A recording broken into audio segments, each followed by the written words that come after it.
Hello, my name is Sarah, and I am your chakra coach. On this podcast, we'll be exploring how the chakra system can help guide you to grow your emotional, mental, physical, and spiritual wellness, leading you closer to your highest self. This episode of Your Chakra Coach is brought to you by Blissoma Skincare.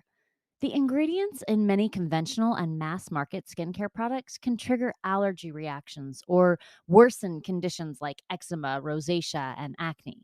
Blissoma formulates with reactive skin in mind. They remove irritating ingredients and help people avoid their botanical allergens and provide appropriate care for all kinds of skin challenges. Blissoma Skincare provides supportive compounds like phytosterols, fatty acids, and herbs that hydrate without feeling heavy. Like the rest of our bodies, our skin is often deficient in certain nutrients, and each of us a little different from another. By providing these vitamins, essential fatty acids, and other nutrients our skin craves, it's like fitting a piece in a puzzle. And through the end of 2022, Blissoma is offering you 30% off trial skincare sets.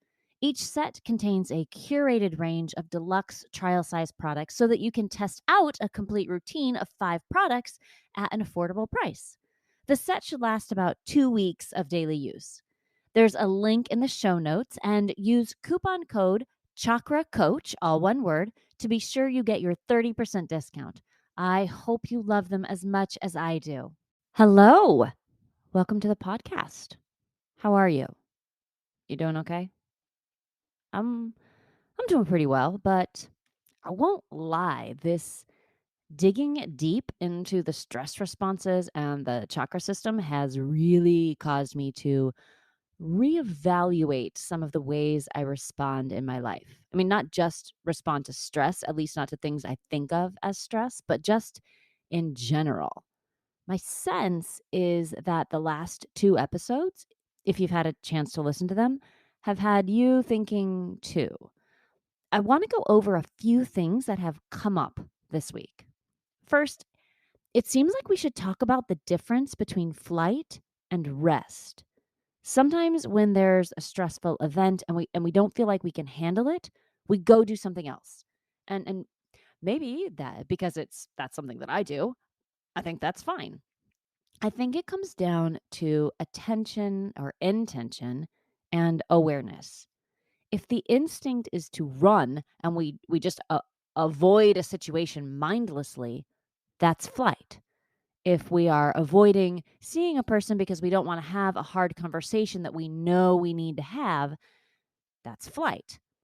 If there are a million things to do and we can't focus on anything, or we simply feel overwhelmed and we go for a walk to clear our heads so we can approach the situation in a few minutes, that's rest. It's a chosen response with the intention to go back to our stressor and respond later. It's a pretty fine line, right?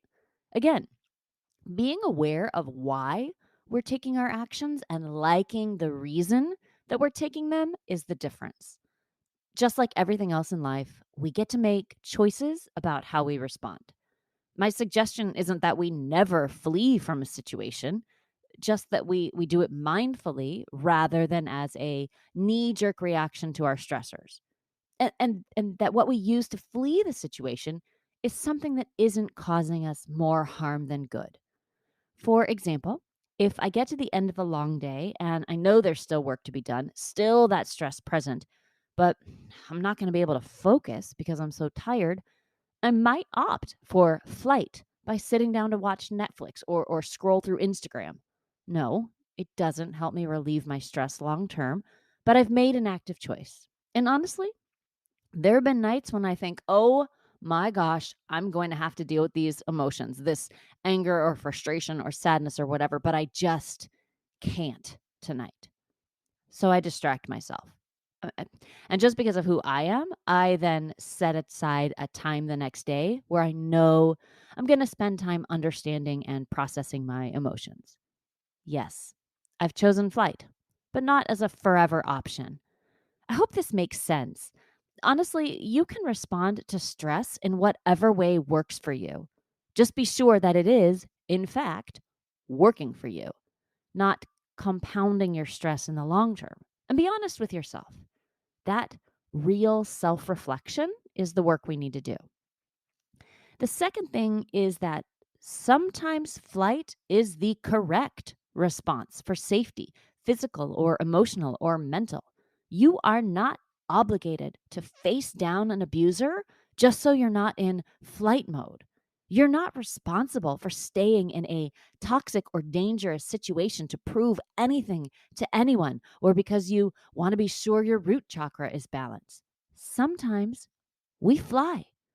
And that's not just okay, it's good and necessary. Sometimes we fly and we figure out why later. That's also just fine. Trust yourself. And remember, none of these responses are bad. We have to have some response. These are just some options.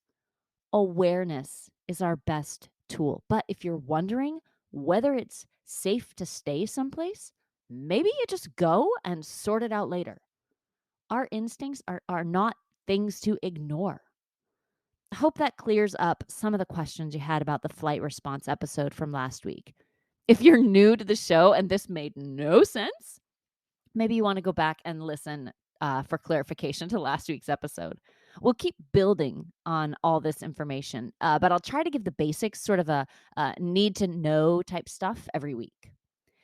So, for the past 2 weeks, we've talked about the stress response, what it is, and which chakra might be responsible for the response that we instinctively choose, fight or flight, which I think are the most commonly known, are the solar plexus and root chakra responses, respectively. And they were the first two. And today, we're getting into freeze. If we know that the stress response is the body's way of reacting to a perceived threat, whether it's real or imagined or acute or chronic, we know that the hormonal release and the activity in the brain is the same across most stimuli and responses. It doesn't seem to matter if the threat comes from a lion or your boss. Your body has a plan for dealing with the threat, and that's to release a bunch of chemicals into your blood to get your body ready to do whatever it needs to do. Then, when the threat is over, our parasympathetic nervous system, the system responsible for counteracting the effects of the sympathetic nervous system, goes to work returning our bodies to normal.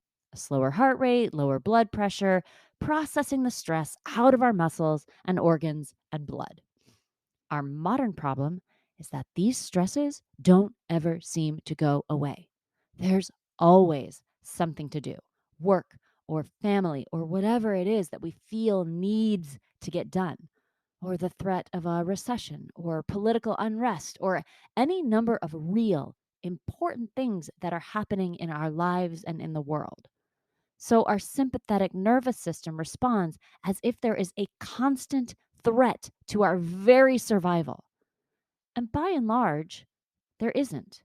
But the nervous system doesn't know that. So we're always on guard, which is a very rough way to live. But it's so common that we're not even really sure what it would feel like to return to a normal baseline state. And so we have these responses: fight, flight, freeze, and fawn that we use to try to find that normal state. And one of them is freeze. Freeze isn't complicated. We're faced with a threat and we freeze. Physically, we take no action. We don't say anything. It's as if our bodies have shut down, that any message from the brain that we're in danger and might want to do something about it never gets translated to the body, which is one of the reasons this is a throat chakra imbalance. More on that later. And in some circumstances, maybe this would work. If we're very still, maybe a predator loses interest. If we're still, maybe the world can move around us and we won't get run over, literally or metaphorically. Maybe if we're quiet enough, the threat will simply forget we're there. In our society, that's a lot of what we do in this response. I think of this response as happening in us when someone says something aggressive or sexist or racist and we're not expecting it. It feels like you could have said something, even should have said something, but we freeze, feeling a terrible fear that if we respond, we'll be in danger. So we say nothing. And then later, we have all these great ideas about comebacks or intelligent responses that we could have said but didn't.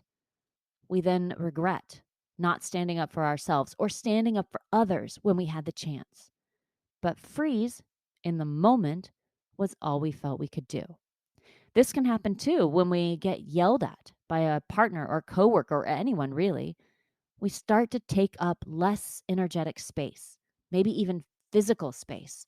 Our heart rate's slow and we start to feel detached, like we're not even there. Or you may experience sudden exhaustion or a feeling of heaviness.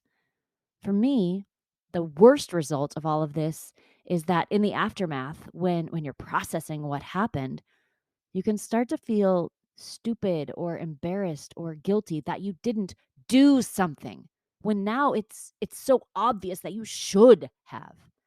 And if you ever feel this way after having the freeze response, please know you're not alone and you're not stupid.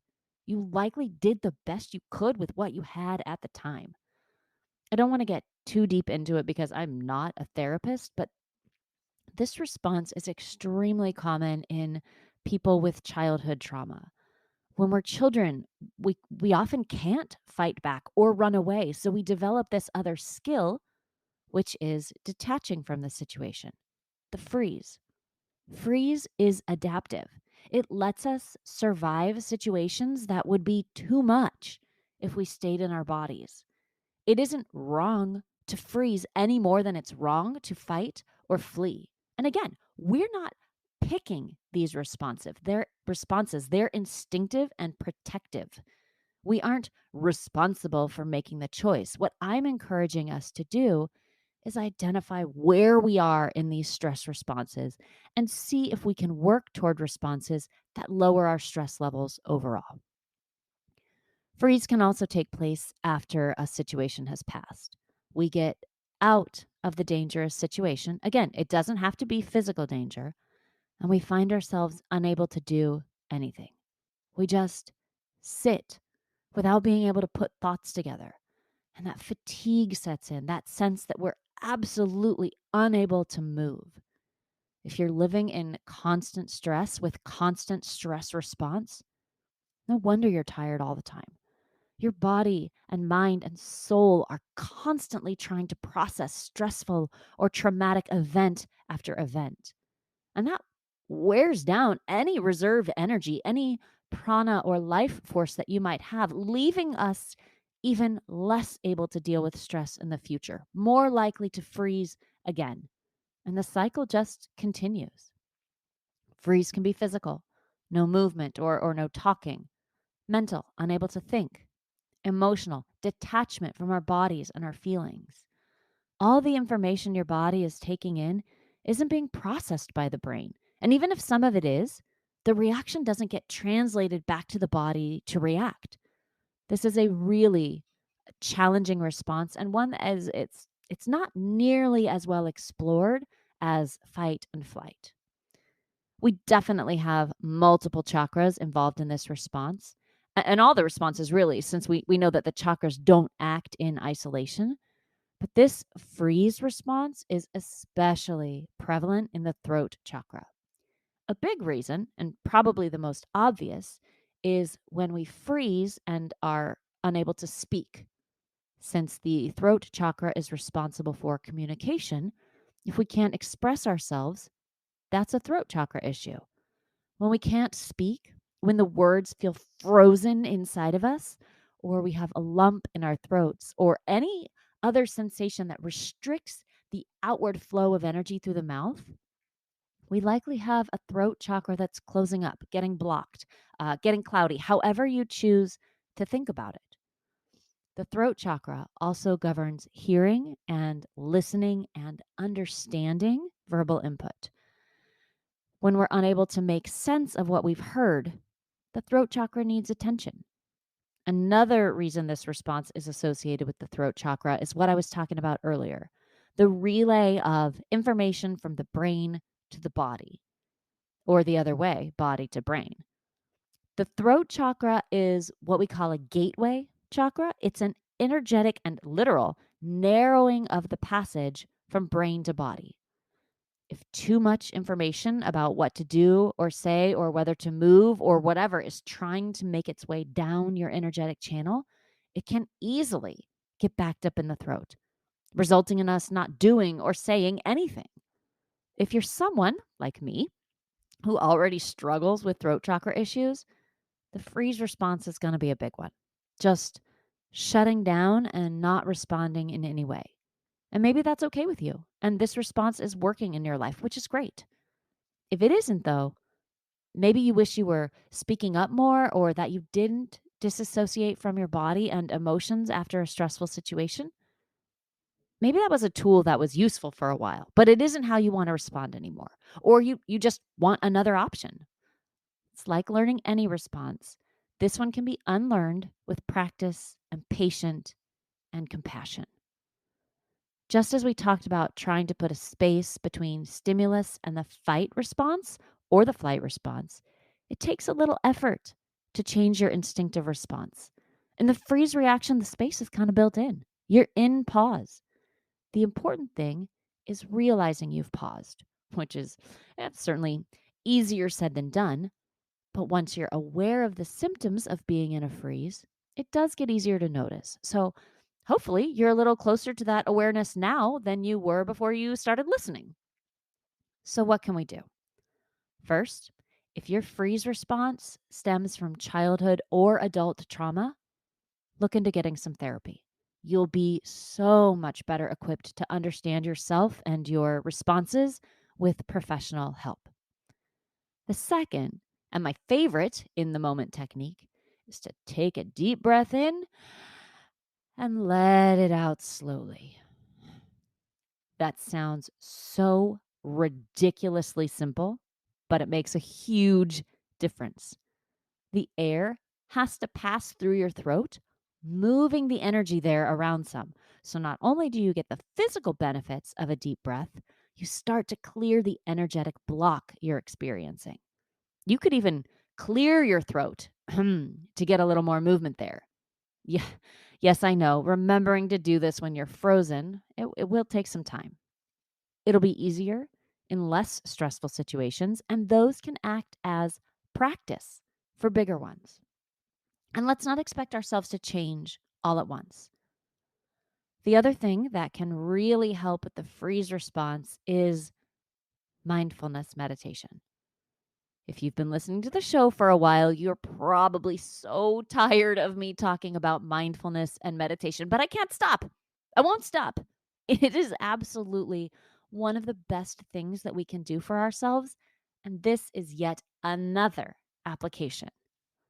Mindfulness helps us be aware of our thoughts and emotions, to be connected to our bodies instead of detaching from them.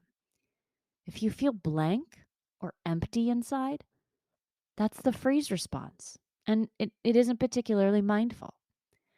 Mindfulness can allow us to stay present and deal with the situation at hand when appropriate. It's a tool, and it's there to help us when the freeze response isn't useful. Remember, these responses are natural and important. We need to have them. The problem is that we're constantly using these responses rather than once in a while, which is what they're evolutionarily designed for. We're using acute responses for chronic stimuli. Using an acute response in an acute situation is appropriate and what our bodies are designed to do. That's not exactly what we're talking about here, and I want to be sure we have a full understanding of the difference. These tools help us manage the chronic response and mitigate the damage done to our bodies and minds, not to mention our spirits. Next week, we'll talk about the fourth stress response, and definitely one of the newest to be studied. Freeze and fawn are understudied, in my opinion. So it's one of those things that we're going to be left exploring on an individual level for a while. But the chakra system can give us tools to do just that. In this case, all of your throat balancing activities can help keep this energy center clear when you otherwise might respond by freezing. If you want to continue this conversation, please join me over on Instagram and Facebook. I'm at Your Chakra Coach. And yes, if you reach out to me, I'll respond. It's genuinely a pleasure to get to know you as an individual and make this communication a two-way street. I'd also love for you to check out the Patreon page. It has videos and audio downloads and photos and more. But most importantly, your support really does help me make this show every week and put more energy into getting this out to you and to other people who need it. So thanks for checking that out and thank you for considering some support. I hope you have the best day and I look forward to chatting again soon. Bye.